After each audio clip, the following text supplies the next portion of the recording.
Magandang hapon po sa inyong lahat.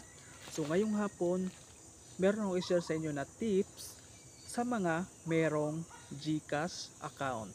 So karamihan sa atin ngayon ay meron talaga mga GCash account.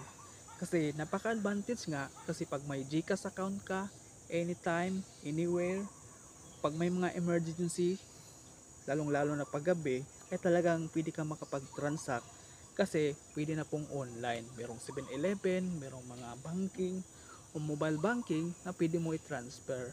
Pero ang sad part ngayon kasi merong nangyayaring hindi maganda ngayon kasi merong ibang tao, merong nga ibang celebrity na nagrereklamo kasi malaking amount yung nawala sa kanya at meron pang iba 30,000 mahigit, yung isa naman mahigit 80,000. So importante na dapat ang tips na may bigay ko sa inyo, pag meron kayong GCash account, dapat palagi kayong updated, palagi kayong nag-i-inquire para matrace nyo talaga kung magkano yung amount mo palagi na nasa loob ng GCash account mo.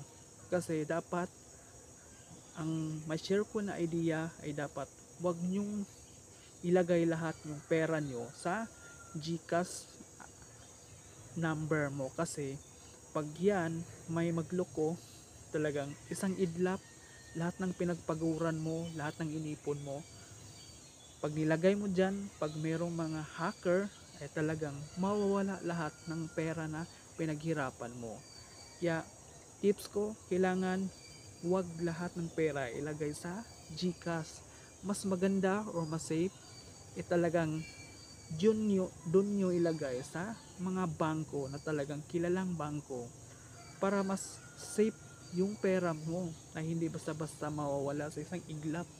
Kaya napaka-importante dapat is maging wais tayo. Kung maglagay man tayo ng pera sa GCash, kailangan 5,000, 10,000, yan pwede pa yan.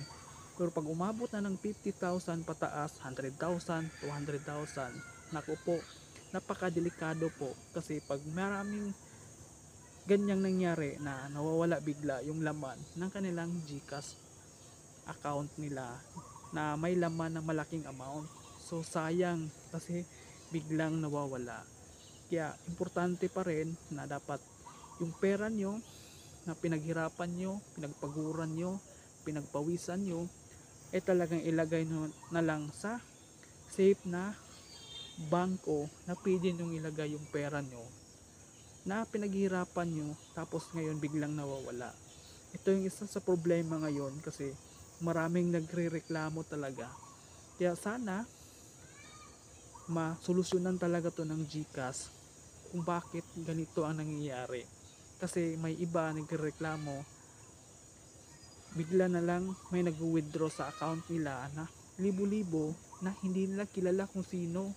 Number lang yung nakikita nila na itong number nito yung nag-withdraw ng ganung amount, pero hindi nila kilala kung sino. Kaya importante, tips ko sa inyo sa mga merong GCash account, wag nyo pong ilagay lahat ng pera nyo sa GCash. Maglagay kayo 5,000 minimum or 10,000 or 15,000. At least kung meron man mga hacker, at least papano talagang hindi lahat ng pera mo bigla na lang mawawala. Kaya importante pa rin yon. Kung gusto naman GCash talaga is choice nyo naman yan kasi kayo naman talaga yung nagdesisyon na meron kayong GCash. At saka hindi naman to expected na talagang nangyayari ngayon kasi talagang tiwala tayo sa ganung GCash na talagang safe yung pera mo. Pero sa panahon ngayon na marami ng mga hacker, magugulat ka na lang yung amount ng pera sa loob ng GCash mo nawala bigla. So napakasakit sa part na yon kasi pinaghirapan mo, dugot pawis. Kaya importante dapat